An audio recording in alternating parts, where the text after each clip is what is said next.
자, 안녕하세요. 프로그래밍 기초 2주차 1교시 하도록 하겠습니다.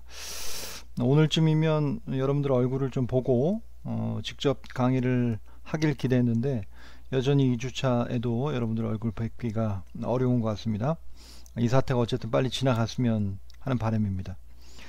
자, 지난번에 우리가 프로그래밍 기초 시간 첫 번째 주차에는 프로그램을 설치하고 그 C 프로그램에 대한 가장 기본적인 첫 시작 첫 발을 띄웠는데요. 헬로 월드를 찍었다라고 하는 것은 거의 그 첫걸음이라고 얘기할 수 있는데, 사실 첫걸음이 반이라고 하는 속담도 있죠. 어쨌든 첫 발을 띄웠으니 이제 여러분들 1년 동안 우리가 프로그램 기초의 C 언어에 가장 큰 족적을 디뎠다 라고 생각하시면 되겠습니다. 자, 여러분들 프로그램 기초 시간에 우리가 배우는 C 언어를 실행시켜 보니까 어떤 기분이 드십니까?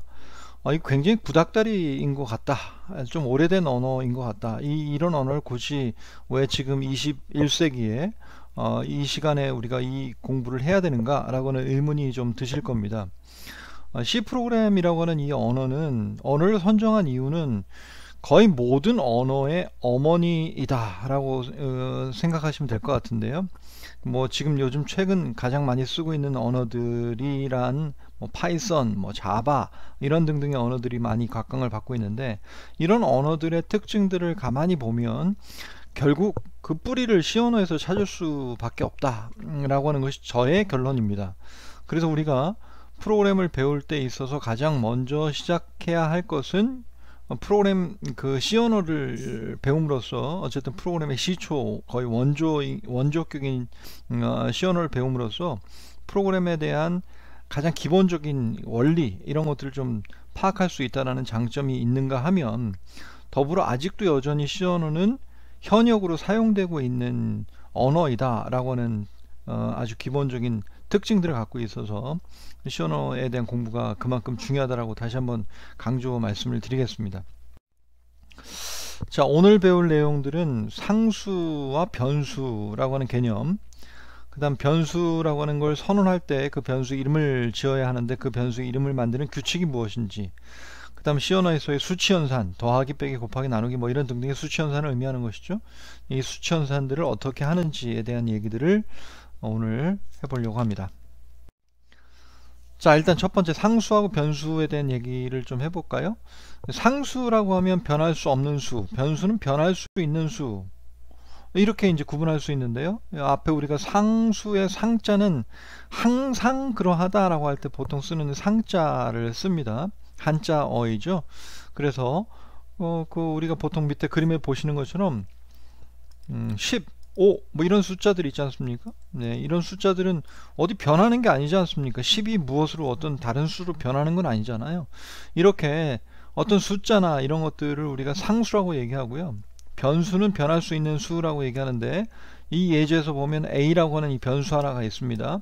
변수의 처음에 10이라는 값을 할당을 하고 A는 10이 됩니다.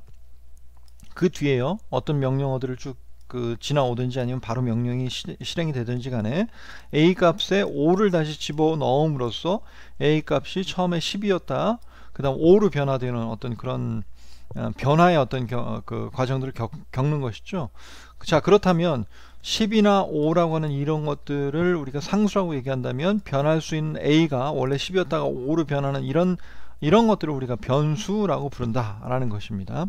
자, 이런 변수들을 쓰려면 어떻게 해야 되느냐 하면, 처음에 먼저 변수에 대한 선언부가 필요하다 라는 얘기를 드리고요. 그 변수 선언에 대한 의미가 무엇이고 어떻게 써야 하는지에 대한 얘기들은 그 다음 슬라이드에서 말씀을 드리죠. 자, 변수를 선언하는 방법에 대한 얘기인데요. 변수 선언은 변수 자료형 이름을 쓰고요. 그 다음 X 이런 식으로 변수 이름을 씁니다. 자, 이름 뒤에는 세미콜론이 들어있는데요. 모든 명령어 끝에는 세미콜론이 붙는다라고 지난 시간에 말씀드렸던 것처럼 여기도 세미콜론이 붙습니다. 자, 이걸 우리가 변수의 선언이라고 부르는데요. 자, 처음에 자료형을 쓴다, int라고 쓰는 것이다 라고 하는 것은, 이 int는 정수형, 인티저라고 하는 말의 약자인데요. 정수형 변수를 선언하겠다라고 하는 것을 의미하는 것이고, x는 그 변수의 이름을 의미합니다. 자, 그러면 지금 만들어진 변수 x는 앞으로 어떤 값을 저장할 예정이다? 바로 정수값을 저장할 예정이다. 정수값이 저장될 변수이다. 이런 것을 의미하게 되는 것입니다. 하나 더 볼까요? 자, 이번엔 실수 변수인데요. 구조는 똑같습니다. 처음에 float라고 쓰고요. 그 다음 변수 이름 pi라고 씁니다. 뭐 변수 이름이 꼭 한 글자일 필요는 없습니다. 자, 여기서 처음에 float라고 아까 방금 전에 봤었던 건 int 이렇게 썼죠. int 뭐 a 이렇게 썼는데요. 자, 그러면 처음에 나오는 이 부분을 뭐라고 한다? 자료형이다 라고 얘기하고, 두 번째 나오는 요것을 변수 이름이다 라고 얘기하고요. 이걸 변수의 선언이라고 얘기합니다. 자, 그럼 아까 int a라고 선언한다면 a라고 하는 값은 앞으로 무슨 값을 저장할 예정이다? 정수값, 인티저 값이 계속 저장될 예정이고, float pi라고 선언되어 있으면 이 pi는 어떤 값이 저장될 예정이다? 실수값이 저장될 예정이다. 이렇게 생각하시면 되겠습니다. 다음 페이지 보시죠. 자, 변수를 우리가 x, a, 뭐 pi 뭐 이런 식으로 변수 이름을 부여했는데요. 변수 이름에 규칙이 있습니다. 첫 번째 1번 규칙은 영문자, 숫자 밑줄만으로 이름을 부여해야 한다. 이런 특징이 있는데요. 그래서 int, $, 뭐 이런 등등의 특수 문자를 사용하는 변수 이름은 사용할 수 없습니다. 첫 번째 규칙이요. 자, 두 번째 규칙은 숫자를 변수의 이름의 처음으로 첫 글자로 사용할 수 없다. 이거예요. 예를 들면 int, ea 이런 식으로 선언하면 안 된다라고 하는 것입니다. 반대로 ae라고 선언하면 됩니다. 왜? 아까 처음에 영문자, 숫자 밑줄만으로 사용 가능하다라고 하는 이 규칙에 따라서 만들었고, a라고 하는 알파벳과 숫자 2라고 되어 있는 변수명 만드는 건 문제가 없습니다. 반면 ea라고 반대로 쓰는 것은 안 된다. 숫자가 먼저 나오면 안 된다. 세 번째 규칙은 뭐냐면, 변수 이름에서 대소문자가 구분된다. 즉 int 대문자 a라고 선언한 것과 소문자 int a라고 선언한 두 개의 변수는 다른 변수로 취급한다. C 언어에서의 대문자 소문자는 매우 민감하게 관리됩니다. 그래서 대문자로 써야 할 곳은 대문자로, 소문자로 써야 할 곳은 소문자로 써야 하는데, 변수 이름에서 심지어는 같은 a라고 할지라도 대문자와 소문자로 선언되어 있는 두 개의 변수는 다른 독립적인 변수라고 간주된다 라고 하는 뜻입니다. 자, 네 번째, 키워드는 변수 이름으로 사용할 수 없다. 키워드를 지금 우리가 알고 있는 게 거의 없지 않습니까? 키워드라고 하면 이렇게 int, float 뭐 이런 등등의 말들을 우리가 어떤 문법에서 사용한, C 언어에서 문법적으로 사용되어지는 언어들, 단어들, 이런 것들을 우리가 키워드라고 얘기하는데요. 이 float는 실수형 변수를 선언하기 위한 명령이지 않습니까? int는 정수형 변수를 선언하라 라고 하는 명령인데, int float 이렇게 써서 float라고 하는 이름에 정수형 변수를 선언하라 라고 하는 것은 가능하지 않다 라고 하는 것이죠. 이 float도 우리가 변수 이름으로 쓸 수 있는 것이 아니라 키워드이기 때문에 사용할 수 없다는 뜻입니다. 다섯 번째, 변수 이름에는 공백이 포함될 수 없어요. 이겁니다. float 한 칸 띄고 a 테스트, a 한 칸 띄고 테스트, 이런 식으로 띄어쓰기가 들어가 있는 변수를 만들 수는 없다. 이겁니다. 만약 굳이 띄어쓰기를 구현하고 싶다, 비슷하게 만들고 싶다라고 하면 어떻게 하면 된다? 언더바 쓰면 됩니다. a 언더바 테스트, 이런 식으로 변수명 많이 만들거든요. 이렇게 a 언더바 테스트라고 써서 비어있는 칸처럼 보이지만 실제로는 비어있지 않고 언더바가 들어가 있는 형태로 되어 있는 6글자짜리 변수명으로 만들 수 있습니다. 자, 마지막 규칙인데요. 마지막 규칙은 지킬 수도 있고 지키지 않을 수도 있는 규칙이지만 매우 중요한 규칙입니다. 변수의 이름은 사용의 용도에 따른 의미를 부여해서 이름을 붙이는 것이 좋겠다 라고 하는 것이 6번째 규칙인데요. 그냥 의미 없이 int x, int a, int i 뭐 이런 식으로 변수 이름들을 부여하면 나중에 이 변수가 왜 선언되어졌는지 잘 모르는 경우들이 있습니다. 용도를요. 자, 그래서 우리가 변수를 선언할 때는 이런 식으로 int average, 뭐 이건 뭘 예상할 수 있겠어요? 이 average라고 하는 변수에는 어떤 평균값이 저장될 것이구나 라고 하는 것을 예측해 볼 수 있을 정도의 어떤 그런 의미가 담겨 있는 변수명을 부여하는 것이 좋겠다 라고 하는 겁니다. 자, 이렇게 해서 6가지 규칙이 있다는 거 기억해 두시기 바랍니다. 자, 그러면 변수를 선언하고 그 변수에 들어있는 값을 한번 출력해 보는 예제를 한번 만들어 보려고 하는 겁니다. 자, 변수가 선언되면 그 값은 무엇일까? 라고 하는 질문이 있습니다. 자, int a, 방금 우리가 공부했던 부분이죠. 자, a라는 변수가 선언이 되어 있습니다. 자, a라는 변수가 선언됐고 printf 우리가 공부했던 겁니다. %d 영역에 a라는 값에 들어있는 값을 출력하라, 대치하여 출력하라, 이렇게 얘기하고 있습니다. 그럼 a는 얼마입니다 라고 출력할 것 같은데, 그런데 순조롭게 이렇게 프로그램이 실행되지 않고요. 어떻게 됐느냐 하면 실패가 떴습니다. 왜 실패가 떴느냐 하면 a라는 변수의 값이 초기화되어 있지 않는 변수를 쓰고 있다라고 하는 걸 얘기하는 것인데요. 자, 그럼 실제 a는 얼마가 들어 있을까요? a에는요 0도 아니고 어떤 임의의 값이라고 얘기하는 어떤 특정한 값이 들어있는데, 특정한 값이 아닙니다. 무의미한 값이 들어갑니다. 무의미한 값이 채워져 있는데 그 무의미한 값은 말 그대로 쓰레기 값입니다. 이 용어가 여러분들 웃을지 모르겠지만 쓰레기라고 하면 되게 우습죠. 이건 garbage라고 하는 영어잖아요. 이게 C 언어를 만든 사람이 처음에 초기화되어지지 않은 변수에 들어있는 값은 쓰레기 값이 들어있다 라고 하는 것으로 표현되어졌고, 지금도 우리는 그렇게 쓰고 있습니다. 그러니까 비속어가 아니고요, 실제로 정식 용어입니다. a라는 변수에는 쓰레기값, garbage 값이 들어있다 라고 하는 겁니다. 그러니까 실제로 이게 오류가 나지 않고 실행이 된다 할지라도 a 변수에 들어있는 값을 찍어보면 아무 의미 없는 값이 찍힌다 라고 하는 것이죠. 어떤 숫자가 들어가 있어서 찍히긴 찍힐 건데 그 값은 전혀 의미가 없다 라고 하는 겁니다. 그래서 초기 값에, 즉 a라는 변수가 선언이 되면, 어떤 변수가 선언되면 그 변수에는 아무런 의미 없는 값, 쓰레기 값이 들어있다는 것, 요거 잊지 않으시고 작업하셔야지 나중에 오류를 줄일 수 있겠습니다. 자, 그러면 변수를 초기화시키는 방법에 대한 얘기를 말씀을 드리려고 하는데요. 자, 그러면 int x라고 하는 변수가 선언된다 라고 하는 명령을 우리가 배웠지 않습니까? 자, 변수가 선언되고 equal 10이라고 하는 값을 바로 붙이면 어떻게 되느냐 하면 x 변수에는 garbage가 원래 들어있다가, 즉 쓰레기 값이 들어있다가 그 값이 무엇으로 바뀐다? 10으로 채워진다, 이런 얘기죠. 이것은 두 가지 동작이 동시에 이루어지지 않았습니까? 어떤 동작이요? 첫 번째는 변수를 선언하는 일과 두 번째 값을 채우는 일, 이 동시에 일어납니다. 이렇게 이 동시에 일어나는 이런 일들을 하는 것을 뭐라고 한다? 변수를 초기화시켰다라고 얘기합니다. 변수의 초기화라고 얘기해요. 자, 두 번째 예제 박스를 보시면, 두 번째 박스는 그냥 초기화 없이 변수가 선언되었고 그 다음 x 변수의 10을 할당하고 있습니다. 자, 결과는 어떻습니까? x 변수 얼마 들어있죠? x는 10이 들어가 있을 겁니다. 그런데 두 번째 것은 변수를 초기화했다라고 얘기하지 않습니다.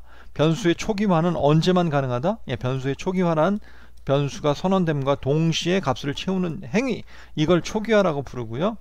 변수의 선언과 동시가 아니라 변수가 선언되고 난 뒤에 x 변수에 10을 넣는 것은 그냥 x 변수에 10을 할당한다 라고 명령을 해요. 결과는 같지만 두 가지는 다른 용어로 불린다 라고 하는 겁니다. 이 초기화라고 하는 용어가 왜 중요하냐면 뒤에 일반 변수일 경우는 거의 뭐 두 가지가 차이가 없이 동작되기 때문에 큰 차이를 발견할 수 없지만 뒤에 다른 어떤 용어들 우리가 쓸 때요, 이 초기화라고 하는 용어들을 많이 사용하게 되는데, 초기화라고 하는 개념만 일단 머릿속에 잘 기억해 두시고 있으면 될 것 같습니다. 초기화는 다시 정리하면 뭡니까? 변수를 선언함과 동시에 값을 채우는 행위, 요걸 초기화라고 부른다 라는 겁니다. 자, 그러면 한번 우리가 퀴즈를 한번 풀어볼까요? 다음 프로그램의 결과를 예측해 보세요 라고 하는 예제인데요.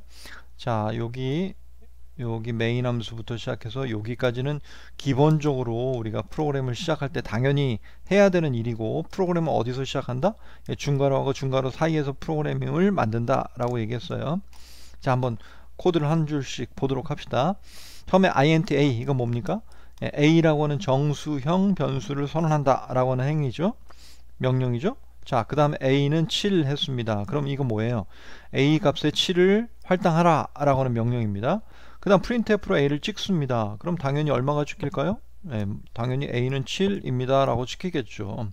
그 다음에 다음 밑에 줄에 A는 85라고 입력합니다. 85라고 입력하면 어떻게 됩니까? 아까 7이라는 값은 어떻게 되겠어요? 7은 지워지고 85가 A 자리를 아마 차지하게 될 겁니다. A는 지금부터 얼마가 돼요?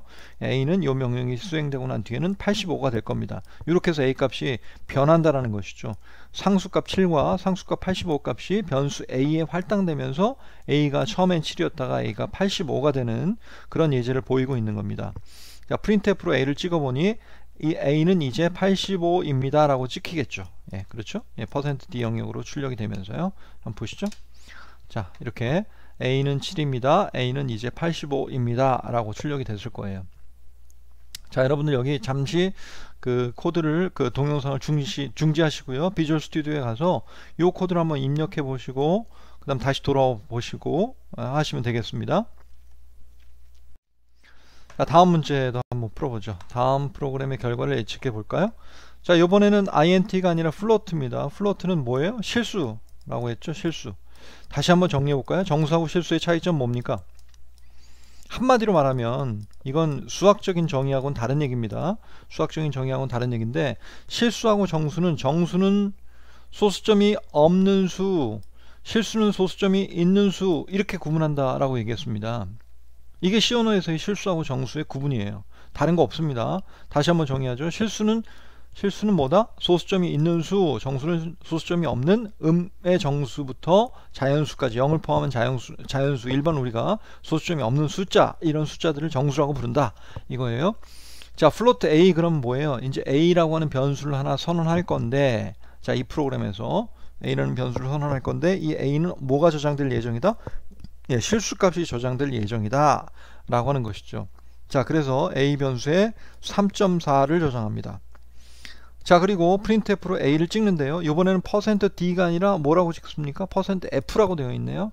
자, %F라고 되어 있는 것은 A에 들어있는 값을 대치하긴 대치하되, %D가 아니라 %F라는 것은 A 값이 실수라는 것을 의미합니다. 요거 바꿔 쓰면 안 되죠. A를 %D로 출력하거나 내지는 반대로 %F를 정수값을 %F로 출력하거나 이러면 뒤죽박죽 돼버립니다. 자, 그러니까 조심하셔서 쌍을 잘 맞추셔야 됩니다. 다음 A 변수에 5.798이라고 하는 실수값을 저장했어요. 자, 그럼 아까 A 값이 3.4였다가 A 값이 5.798로 바뀌는, 그죠? 변화되어지는 어떤 그런 과정을 거쳐서 이제 A는 5.798이 될 겁니다. printf로 A 값을 찍어 보면 A 값이 %F 영역으로 출력이 되면서 5.798이 출력될 겁니다. 결과를 볼까요? 네, 이렇게요. A는 3.40000, A는 이제 5.7980000, 이렇게 0000이 자동으로 붙습니다만 어쨌든 지금 우리가 출력하려고 하는 3.4와 5.798이 제대로 출력된 것을 볼 수 있겠습니다. 자, 하나 더 볼까요? 자, 이번에는 변수가 두 개가 있습니다. intx, inty 이렇게 두 가지 정수형 변수가 선언되어 있고, x에는 10, y에는 20이 저장되어 있고요. 자, 이러면 x에는 10과 y에는 20이 저장되어 있는데, 세 번째 요 명령의 의미가 있죠. x는 y 이렇게 씁니다. x는 y. 자, 이건 무슨 뜻이냐 하면 y에 들어있는 값을 x에 집어넣어라 라고 하는 명령이 되겠습니다. y는 얼마죠? y는 20이니까 x에 지금 현재 10이 들어있던 부분을 제거하고 20이 그 자리를 다시 차지하게 돼서 x도 20이 될 겁니다. 그렇죠? 예, 그래서 x는 %d입니다 라고 출력되는 그 x 값을 %d로 출력해 보면 얼마가 출력이 된다? 예, 20이 출력이 된다. 이렇게 얘기할 수 있겠어요? 네, x는 20입니다. 네, 다들 맞았나요? 자, 다음에 우리가 출력을 하는 printf만을 배워왔는데요. 그 반대인 scanf라고 하는 입력받기 함수를 하나 배우려고 합니다. 자, scanf라고 하는 이 함수는 printf의 반대라기보다는 printf가 출력이라고 하면 scanf는 입력받는 함수인데요.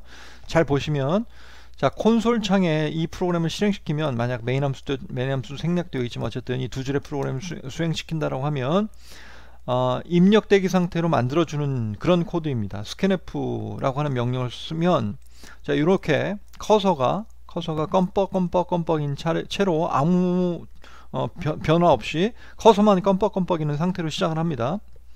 자, 이 상태에서 사용자가 33 이런 식의 어떤 정수값을 입력하고 엔터를 치잖아요. 엔터를 치면 그 33이라는 값이 어떻게 된다? 33이라는 값이 그 a라고 하는 변수로 전송이 됩니다.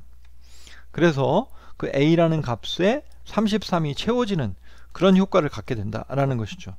다시 정리해 볼까요? 야, 스캔F는 어떤 일을 한다?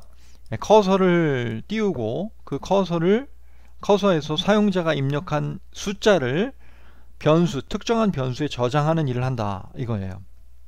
자, 그런데 지금 입력한 것이 정수값이니까 정수를 저장하기 위한 변수 a를 미리 선언해 놓고 있어야 되겠죠. 네. 자, 다음은 실수값인데요. 실수값을 입력하는 예를 한번 들어볼까요? float m이라고 하는 변수가 선언되어 있고 scanf라고 하면, 자, 다시 마찬가지로 콘솔 창에 커서가 껌뻑껌뻑이고 있을 겁니다. 이 커서가 껌뻑이고 있을 때 사용자가 예를 들어 3.4 이렇게 입력하고 엔터를 쳤어요. 그럼 이 3.4가 어디로 저장된다? 예, m이라고 하는 변수로 전송돼서 저장이 된다 라고 하는 명령입니다. 자, 이게 스캔F를 쓸 때 우리가 %f를 쓰는 이유, %d를 쓰는 이유, 이 두 가지가 다른 이유가 값이 입력되는 값에 자료형이 무엇이냐에 따라서 f를 쓰기도 하고 d를 쓰기도 합니다. 자, 실수값을 입력받을 땐 f라고 쓰고, 역시 마찬가지로 변수도 float라고 선언되어 있어야 하겠고, 정수값을 입력받을 땐 d라고 선언하고, 예, 역시 마찬가지로 여기도 %d라고 int라고 선언하고 d라고 여기다 d라고 쓰셔야 될 겁니다. 자, 시간이 좀 넘었지만 어쨌든 한 가지만 더 실습을 여러분들 혼자서 공부할 때 오류가 있으면 실습을 진행할 수 없기 때문에 한 가지 얘기만 먼저 드리고 마무리하겠습니다. 자, 제가 테스트해 본 결과 아까 우리가 했었던 예제 있었죠. int x 선언하고 scanf로 x 변수의 값을 사용자로부터 입력한 값을 저장하겠다라고 하는 이 scanf 함수를 썼더니 빌드하니까 에러가 났습니다. 실패가 떴는데요. 그 실패의 원인을 쭉 읽어보니까 뭐라고 떠 있느냐 하면, 해석하자면 scanf가 안전하지 않아 대신 scanf 언더바 s라고 하는 함수를 사용해 라고 하는 말로 해석할 수 있는데요. 자, 그렇게 해서 우리가 이 문제가 자꾸 반복해서 에러가 나기 때문에 이걸 좀 해결해야지 그 다음 진도를 나갈 수 있을 것 같아요.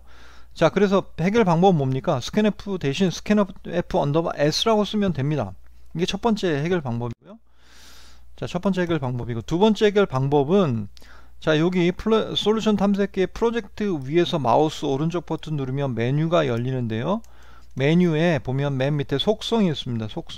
속성을 열고 들어가면 이런 페이지가 열립니다. 이런 페이지가 열렸을 때 여기에 카테고리로서 C++, C++라고 하는 되어 있는 요 항목에 일반 요 항목을 클릭하면 여기에 SDL 검사라고 되어 있는 요 부분이 보이는데요. 요 SDL 검사가 예라고 되어 있을 겁니다. 예라고 되어 있는 부분을 아니오로 바꾸시고 확인 버튼 누르시면 됩니다. 그러면 스캔F 때문에 오류가 나는 것은 해결되고요. 스캔F 계속 사용하실 수 있을 겁니다. 네, 수고하셨습니다.